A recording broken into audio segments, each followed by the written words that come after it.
Bonjour, alors aujourd'hui je voulais répondre à une question que je reçois assez régulièrement par email. D'ailleurs je suis vraiment très content de recevoir les différents emails que vous m'envoyez, ça me fait vraiment plaisir. D'ailleurs souvent c'est pour déjà me remercier du contenu et de vous aider au quotidien un petit peu à essayer de mieux comprendre les marchés financiers, l'investissement de manière générale. Donc ça fait vraiment plaisir et puis souvent c'est aussi pour me poser des questions et avoir, disons, des réponses justement à des situations particulières. Et ça me fait plaisir également d'y répondre, même si des fois ça prend un peu de temps parce que chaque cas est particulier, mais ça fait évidemment plaisir. D'ailleurs, si tu veux me contacter, tu peux évidemment me contacter. Alors j'ai changé d'adresse email tout récemment. Donc maintenant, tu peux me contacter à Rémy, parlons-argent.fr. Voilà. Alors, je vais répondre à une question en fait que je reçois assez régulièrement. Une question qui revient, enfin qui est tout à fait légitime évidemment. C'est par quoi commencer? Par quoi commencer quand on veut investir? Par quoi commencer lorsqu'on veut s'y mettre? Lorsqu'on veut commencer à mettre les pieds dans le monde de l'investissement dans les marchés financiers, ou même l'investissement tout court, que ce soit dans l'immobilier ou les marchés financiers. Par quoi commencer? Parce qu'en fait, on se rend assez compte rapidement que c'est un océan. Il y a énormément de choses, il y a beaucoup de questions qui se posent dès qu'on commence à s'intéresser aux actions, dès qu'on commence à s'intéresser aux obligations ou à tous les produits financiers qui peuvent exister. On a énormément de questions qui viennent à l'esprit. C'est tout à fait normal. Il n'y a pas vraiment de réponse globale à ça, parce que évidemment chaque cas est particulier, parce que quelqu'un qui a 18 ans n'aura pas les mêmes besoins que quelqu'un qui a 30 ou 35 ans, même si certains besoins sont un peu similaires, mais évidemment les objectifs ne sont pas les mêmes. Chacun aspire dans la vie à certaines choses, et c'est pas forcément duplicable sur toutes les personnes. Même s'il y a un tronc commun, il y a des choses à savoir qui sont indispensables pour tout le monde si tu veux réussir en tout cas, et ne pas te tromper, et ne pas faire d'erreur. Mais la chose évidemment que je dirais en premier, que je dis à chaque fois et que quand je réponds aux emails qui me posent cette question-là, c'est évidemment de maîtriser son budget. On en a déjà parlé donc récemment, d'ailleurs je t'invite à regarder la vidéo où je parle du budget, parce que c'est vraiment très important.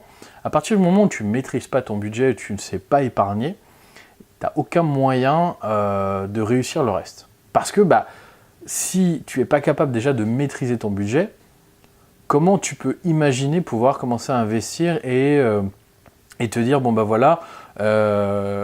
j'aspire à avoir ça, je vais avoir tel rendement, je vais pouvoir épargner tant d'argent. Non, tu n'en sais rien du tout en fait, parce que tu ne sais pas du tout épargner, tu ne sais pas maîtriser ton budget, donc tu ne sais même pas d'un mois à l'autre combien tu vas épargner. Tu vois ce que je veux dire? Et donc là, le problème, c'est que si tu ne maîtrises pas cette partie-là, cette première partie-là, ça ne sert à rien de dire je vais acheter des ETF S&P 500 ou des actions à dividendes ou de l'immobilier ou je ne sais quoi d'autre. À partir du moment où tu ne maîtrises pas ton budget, ça ne sert à rien d'envisager le reste. Donc la première chose à faire, c'est de bien maîtriser ton budget. D'ailleurs, n'hésite pas à voir cette vidéo, j'en parle un petit peu. J'en parle même beaucoup, je la mets en description, sinon tu peux regarder donc dans les précédents épisodes, que ce soit sur Apple Podcast, sur les podcasts audio, sinon sur YouTube. Je me suis dit que ça pouvait être intéressant de parler un petit peu de moi, parce que j'en ai pas forcément parlé énormément, même si je divulgue de temps en temps quelques informations sur ce que moi je fais et tout, mais je me suis dit que ça pouvait être l'occasion d'en parler un petit peu. Et en fait, moi je me suis intéressé au monde de l'investissement financier, des placements financiers, il y a à peu près 3 ans, peut-être un petit peu plus. Et je me suis longtemps documenté, énormément. En fait, c'était suite... j'ai commencé à m'intéresser à ça après, en fait, la fin, on va dire, d'une partie de ma vie professionnelle, un moment de ma vie professionnelle où je me suis retrouvé au chômage, très concrètement, et j'avais du temps devant moi, et puis je me suis un petit peu rendu compte que ces dernières années, donc j'avais 27 ans hein, à peu près, ces dernières années j'avais pensé à rien d'autre que vivre et profiter de la vie. Et donc c'est très bien tout ça, hein, on profite de la vie, tout ça, c'est génial, mais je me suis rendu compte que en fait j'aspirais pas à grand chose, enfin j'avais pas forcément d'avenir au niveau carrière. Déjà, même si effectivement j'ai fait pas mal de choses avant au niveau professionnel, moi je suis commercial, enfin mon job c'est commercial, et je l'ai fait dans plusieurs sociétés, et puis il m'est arrivé de monter une société avec un ami. Voilà, ça s'est pas forcément bien passé au bout d'un certain temps, ça a quand même, on a travaillé ensemble pendant plusieurs années. Au final, c'est cette partie de ma vie professionnelle qui a fait que je me suis retrouvé un peu au chômage, et qui m'a aussi fait essayer de prendre conscience, de réfléchir un peu sur moi-même, sur ma vie, sur l'avenir aussi, parce que je me disais, j'ai pas vraiment épargné. J'avais quasiment pas d'épargne, enfin j'en avais un petit peu évidemment, mais j'en avais très peu, enfin surtout par rapport, je dirais, aux revenus que j'avais, et puis aux différentes années d'expérience professionnelle, enfin de carrière professionnelle. Donc je me disais, j'ai quand même plusieurs années d'expérience professionnelle derrière moi, mais j'ai pas vraiment épargné, quoi. J'ai pas plus que ça épargné, et surtout, mon épargne, il se limitait à avoir investi dans le livret A, tu vois, ou avoir juste économisé de l'argent, grosso modo, c'est ni plus ni moins. Et il fallait que je me prenne vraiment en main, parce que je me disais que c'était une période aussi que, effectivement, le monde du travail était un peu compliqué, même si dans ma branche, il y a quand même du travail, mais bon voilà, tous les secteurs d'activité ne m'intéressent pas forcément. Et c'était un moment aussi de la période économique où ça n'allait pas forcément non plus super bien en France. Donc un monde du travail pas forcément facile, et même encore aujourd'hui, dans certains métiers, enfin là je parle de moi, mais j'imagine que dans certains métiers, c'est pas toujours facile de trouver du travail non plus, et quelque chose qui nous intéresse. Parce que trouver du travail c'est très bien, mais quelque chose de passionnant et qui nous intéresse, ça c'est encore moins facile. Et je me suis dit justement que je voudrais surtout ne plus trop dépendre de mes revenus salariés. Parce que le truc, c'est que j'aspirais pas forcément à grand chose, j'avais pas forcément d'idées derrière la tête, mais je me disais, ok, je suis au chômage, bon, ça arrive à tout le monde d'être au chômage et d'avoir un moment creux dans sa vie professionnelle, mais je me disais, si ça doit arriver à un autre moment dans ta vie, ça serait quand même bien que, effectivement, tu puisses avoir derrière des revenus qui puissent te sécuriser. Parce que le problème, c'est que moi, j'ai profité de la vie et je me suis rendu compte que même si j'avais un peu d'épargne, j'étais pas non plus à l'abri d'un problème dans ma vie, tu vois. Et donc, je me suis dit, il faudrait que je trouve un moyen, effectivement, pour, au fur et à mesure du temps, pas immédiatement, pas dans 2 ans, pas dans 3 ans, mais dans quelques années, en tout cas au fur et à mesure, je puisse remplacer mes revenus professionnels par des revenus de placement financier notamment, ou d'investissement, qui me permettent, en cas de coup dur, en cas de j'arrête de travailler, ou je veux par exemple tout plaquer parce que mon employeur, je le déteste, ça peut arriver, et bien que je n'ai pas peur d'arrêter, et de pas dépendre du chômage ou je ne sais quoi d'autre. Voilà. D'ailleurs, moi j'étais indépendant puisque j'ai arrêté par le biais d'une entreprise. Enfin, je travaillais dans une entreprise qui était la mienne, et donc j'ai arrêté, donc j'avais pas le droit au chômage. C'est d'ailleurs très très bien fait en France, parce que les entrepreneurs, ceux qui prennent le plus de risques, n'ont pas le droit au chômage. C'est super, hein. C'est vraiment extraordinaire. Ce pays, des fois, est un peu bizarre. Et donc, du coup, je me suis retrouvé au chômage, comme je le disais, mais c'est pour ça que j'ai commencé à me poser ce genre de questions. Et moi, j'ai toujours été un peu attiré par le monde de la finance, de manière générale, de l'économie, de manière générale. J'ai toujours adoré un peu l'économie, mais je suis jamais vraiment rentré dans les détails, en fait. Et parce que j'avais j'avais, je pense, des blocages psychologiques, et je pense que c'est aussi quelque chose qui peut t'arriver, tu vois, parce que je connais plein de personnes qui sont comme ça, en fait, et je pense que c'est peut-être aussi ton cas. Je connais plein de personnes qui ont des blocages psychologiques par rapport à ça. Et en fait, à aucun moment, moi, on m'a dit que c'était possible, tu vois, personne ne m'a dit que c'était possible de pouvoir un jour investir, placer son argent et peut-être remplacer en grande partie ses revenus salariés. Donc, j'en sais rien, si tu gagnes 1500, 2500, 3000 euros, peu importe le revenu que tu veux remplacer, bah, c'est possible en fait. C'est tout à fait possible. Mais ça, je ne le savais pas. Pourtant, j'étais pas le plus nul en économie, le plus nul à m'intéresser à ça. D'ailleurs, je pense que j'aurais aimé faire une carrière dans le monde de la finance, ou en tout cas des postes qui seront liés à ça, qui étaient liés à ça. Sauf que voilà, moi j'avais pas des parents qui pouvaient m'aider là-dessus, qui pouvaient pas m'ouvrir l'esprit là-dessus, et donc forcément bah, je me suis pas dirigé naturellement vers ce genre de métier. Et c'est des croyances, on appelle ça des croyances limitantes, c'est des barrières qu'on se met dans la tête, et on se dit bon bah voilà, c'est pas fait pour moi, c'est pas mon univers, je connais personne dans ce domaine-là, voilà, personne ne peut me dire qu'en fait, il y a des choses qui existent et que c'est possible de réaliser des objectifs dans la vie au niveau financier. Et du coup, qu'est-ce que j'ai fait? Eh ben, j'ai appris, j'ai lu énormément, j'ai lu pas mal de bouquins. D'ailleurs, je l'ai déjà partagé dans d'autres épisodes. Il y a une liste de bouquins que je te recommande d'ailleurs. Je pourrais le remettre d'ailleurs dans la description, la liste de bouquins que je recommande et qui ont changé radicalement la façon dont je voyais les choses. Alors ça va peut-être évidemment te faire sourire, mais le bouquin qui m'a plus changé la façon dont je voyais les choses, le bouquin qui vraiment m'a retourné la tête, hein, je te le dis littéralement, c'est un bouquin qui m'a retourné la tête. C'est Père riche, Père pauvre de Robert Kiyosaki. Voilà, c'est un bouquin très très très très connu, je ne fais pas dans l'exceptionnel, c'est un bouquin qui, c'est un best-seller mondial. Voilà, il a mis longtemps à venir à moi, entre guillemets. J'ai dû sûrement l'entendre dans une interview de quelqu'un sur internet ou sur YouTube, je ne sais plus trop. Et j'ai lu ce bouquin, je te dis, en 48 heures, même pas, je crois. Et j'ai tellement adoré ce bouquin. Il est exceptionnel parce qu'il te permet de comprendre très facilement, par des mots simples, voilà, comment fonctionne l'argent. Et ça, t'as beau avoir 27 ans ou 30 ans, si on ne te l'a pas expliqué avant, bah, tu ne peux pas le comprendre. C'est beaucoup trop abstrait.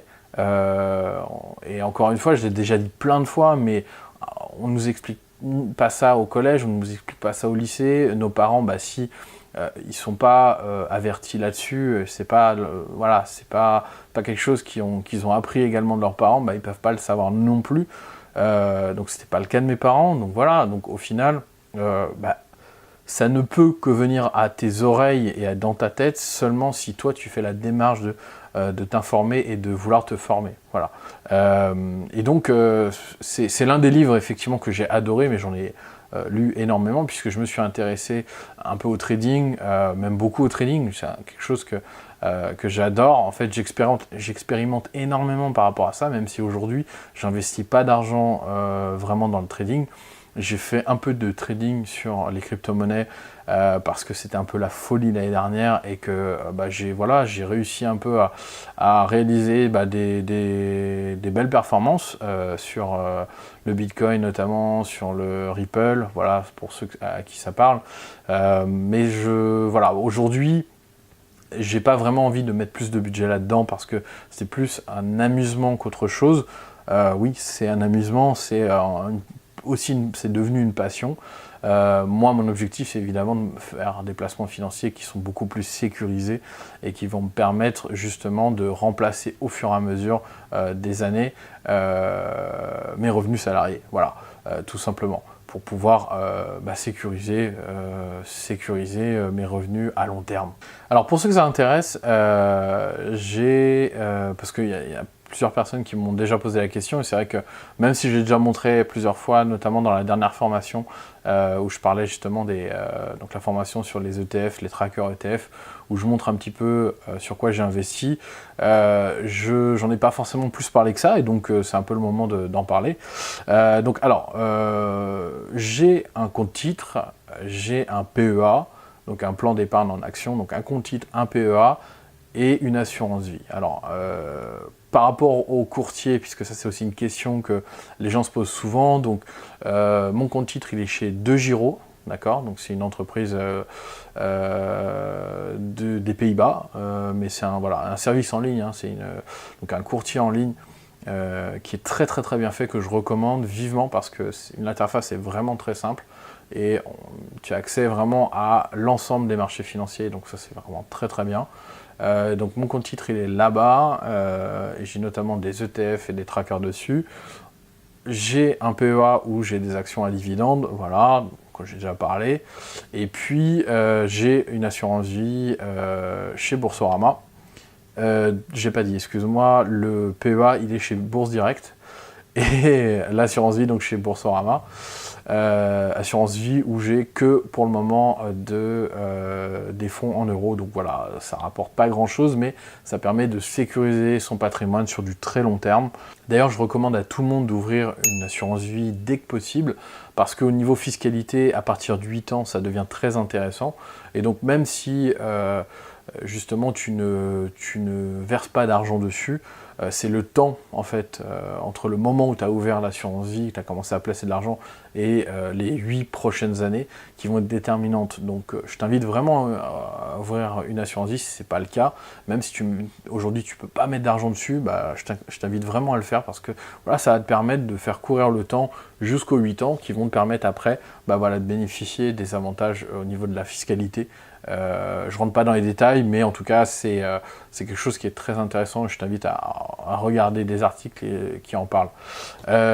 Et puis donc un PEA, donc comme je le disais, pour les actions à dividendes, dont je parle assez régulièrement dans ce podcast, et puis donc le compte titre où j'ai des trackers ETF, comme je le disais juste avant. Voilà. J'ai 2 comptes en banque. Alors j'ai un compte en banque au Crédit Agricole, on se fout pas de ma gueule. Le Crédit Agricole, bon voilà, c'est une banque pas forcément extraordinaire au niveau des services en ligne, tout ça. Je suis pas sûr que je vais rester là-bas, c'est le compte que j'ai ouvert quand j'avais 15 ans. Donc je sais pas si je vais le garder, en tout cas c'est là où se versent voilà, mes revenus aujourd'hui de salarié. Et j'ai un compte également chez Boursorama, un compte courant chez Boursorama qui me permet d'épargner sur ce compte. Donc j'utilise mon compte du Crédit Agricole pour mes revenus, et après j'épargne directement sur un compte séparé. Je ne mets pas ça sur un livret A, même si je pourrais très bien mettre ça sur un livret A. Je préfère fonctionner comme ça, et après je dispatche l'argent sur les autres services au fur et à mesure de mes besoins. Voilà. Et j'ai une assurance, j'ai un livret A, voilà, je voulais te faire la blague d'ailleurs. Et le livret A, évidemment, j'ai rien du tout, parce que le livret A, comme tu sais, ça sert à rien. À part stocker de l'argent, effectivement, c'est la seule chose à laquelle ça peut servir, mais généralement, voilà, moi l'argent va très vite après sur les placements financiers, même si je lui garde effectivement un peu d'argent de sécurité, parce qu'il faut toujours avoir une sécurité pour faire face à des difficultés. On ne sait jamais, par exemple, je ne sais pas, réparation sur une voiture, ou peu importe, enfin bref, des choses de la vie où voilà, il faut que tu sortes 1000, 2000 euros pour X raisons. Tu peux les avoir, tu les as, il suffit simplement de stocker un peu d'argent de sécurité. Et donc le livret A, d'ailleurs je t'ai pris, là c'est vraiment pour la blague, hein, le livret A, je t'ai pris mon relevé de livret A, je ne sais pas si tu vas arriver à voir, non, je ne sais pas, bref. Livret A où j'ai littéralement que 6,48 € dessus. Donc je te le mettrai si je m'aperçois qu'on voit pas très bien, je te le mettrai j'afficherai sur l'écran donc le relevé, simplement pour te montrer que le livrage, j'en ai aucune utilité. La banque postale, c'est très bien, voilà, super. Je pense que tout le monde a eu, en tout cas ceux de ma génération, ont tous un livret A à la banque postale, puisqu'avant il n'y avait que la banque postale la poste qui pouvait vendre des livrets A. Et j'ai pas d'argent sur mon livret A, à part 6,48 €, c'est ridicule.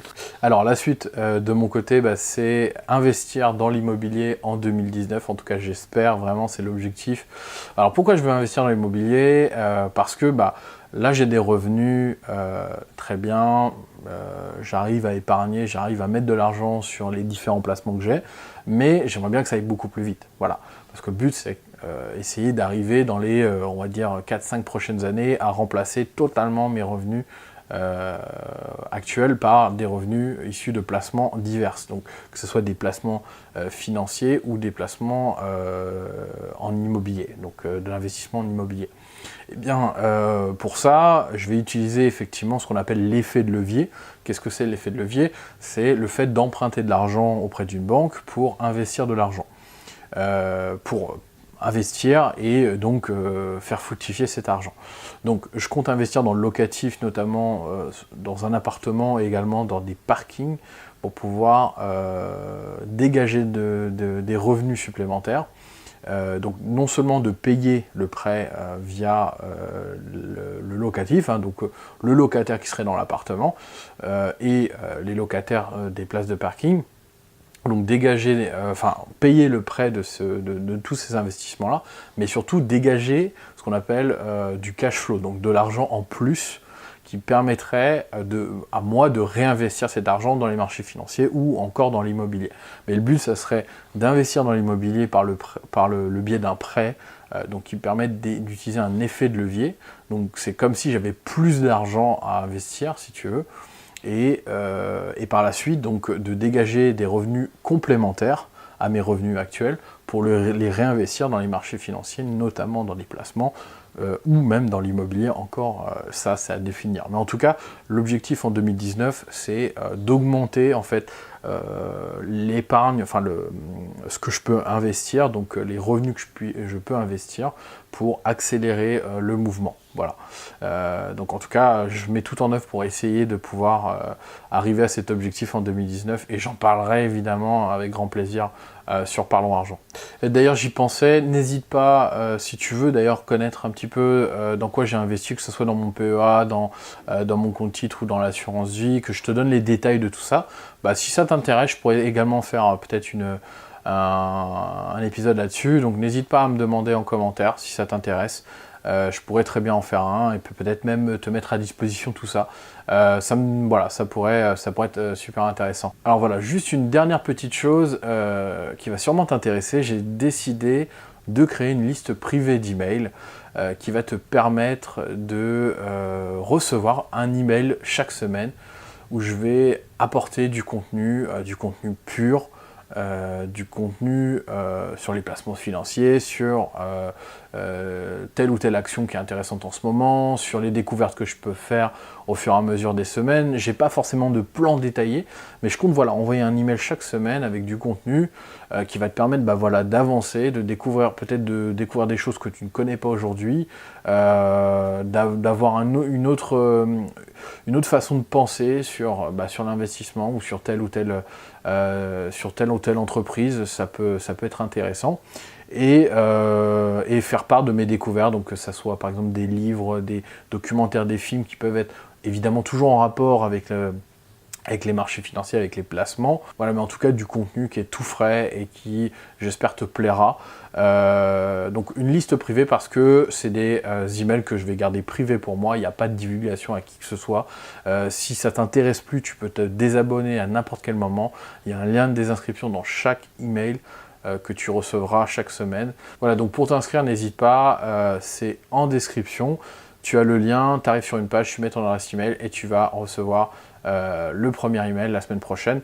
Voilà, j'espère qu'en tout cas ça va te plaire. Je suis vraiment très motivé par ça. Voilà, de toute façon on se retrouve très bientôt dans Parlons Argent, que ce soit sur YouTube, donc n'hésite pas d'ailleurs à t'abonner à la chaîne YouTube, à laisser un commentaire si tu as des questions. j'y répondrai avec grand plaisir. Et puis le podcast audio sur Apple Podcast, sur iTunes, sur Google Play Store. Enfin voilà, n'hésite pas à t'abonner et à laisser un commentaire si tu as des questions ou si tu veux simplement me dire que tu aimes le contenu. Voilà, je te laisse, à très bientôt. Ciao.